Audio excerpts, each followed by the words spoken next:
Suami saya sangat baik dalam memperlakukan teman-teman wanita di kantornya. Dari yang suka memuji temannya cantik, perhatian ketika mereka sakit, atau sampai ada physical touch, misalnya elus kepala.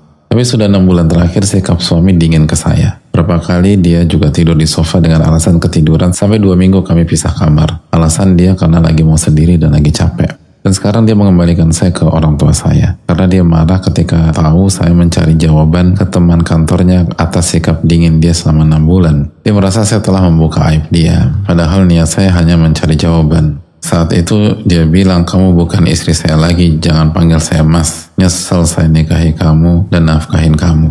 Tapi di dalam hati saya yang paling dalam, saya masih berharap dia mendapatkan hidayah. Di sisi lain suami saya pun semakin jauh dari Allah selama 6 bulan itu. Saya harus bagaimana Ustaz? Ini gak mudah bagi setiap istri. Semoga yang bertanya diberikan kekuatan oleh Allah SWT, diberikan kesabaran, dan bisa menghadapi ini dengan cara yang benar dan diberkahi. Amin ya rabbal alamin.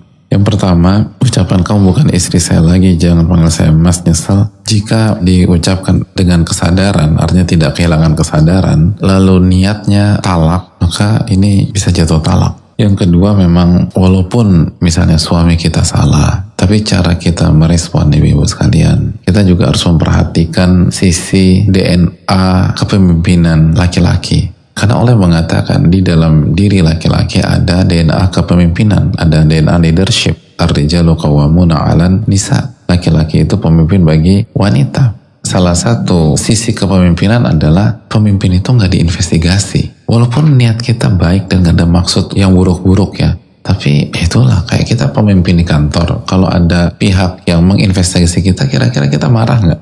Marah. Padahal bisa jadi pada saat itu kita salah. Ada yang nanya-nanya tentang kita di belakang kita. Padahal nggak ada maksud juga. Kita bisa tersinggung karena itu DNA. Bukan berarti suami benar, enggak. Cuman kalau kita mau menyelesaikan masalah, hindari cara-cara seperti itu.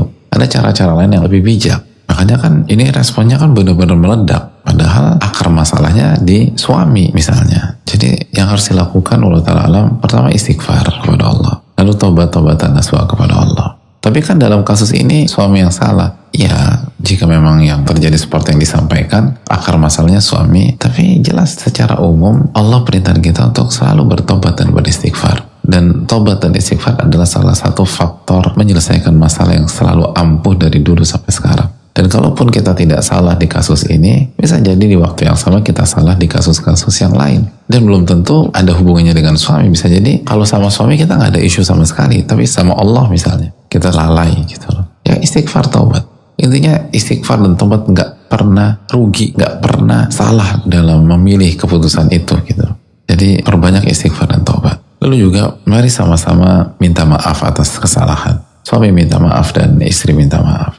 Lalu ajak kita kembali kepada Allah Subhanahu wa Ta'ala. Istri kembali kepada Allah dan suami kembali kepada Allah. Kalau istri sudah kembali kepada Allah, maka tinggal suaminya. Atau istri diperkuat lagi kualitas mendekat kepada Allahnya. Dan hati-hati dalam sisi-sisi leadership tadi. Terus kalau memang dibutuhkan dan upaya pribadi menemui jalan buntu, coba hubungi atau libatkan sosok yang dihormati suami dan didengar oleh suami untuk mengislah. Bukan untuk menyalahkan suami, tapi benar-benar mencoba mengislah masalah. Duduk bicara baik-baik. Lalu juga jaga sholat kita, khususnya bagi yang penanya. Wasta'inu bis-sabri was-shalah. Mintalah pertolongan dengan sabar dan sholat. Banyak sholatlah kepada Allah. Perbanyak sholat-sholat sunnah. Lalu juga bantu orang. Allah fi aunil abdi maka al abdu fi auni akhi. Allah membantu seseorang ketika orang itu membantu saudaranya.